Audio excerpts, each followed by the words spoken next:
Om Shanti.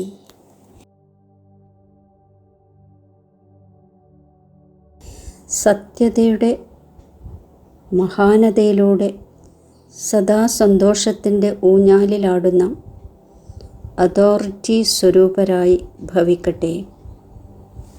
സത്യതയുടെ authority സ്വരൂപരായ കുട്ടികളുടെ ഗായനമാണ് such തോ ബിട്ടോ നച്ച്.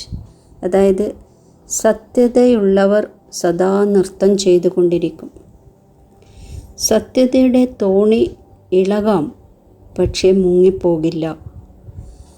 താങ്കളെ ആരെങ്കിലും എത്ര തന്നെ ഇളക്കാൻ പരിശ്രമിക്കട്ടെ, എന്നാലും താങ്കൾ സത്യതയുടെ മഹാനതയിലൂടെ കൂടുതൽ സന്തോഷത്തിൻ്റെ ഊഞ്ഞാലിൽ ആടിക്കൊണ്ടിരിക്കും. അവർ താങ്കളെ അല്ല ഇളക്കുന്നത്, ഊഞ്ഞാലിനെയാണ് ഇളക്കുന്നത്. ഇത് വാസ്തവത്തിൽ ഇളക്കുകയല്ല, ഊഞ്ഞാലിനെ ആട്ടുകയാണ്.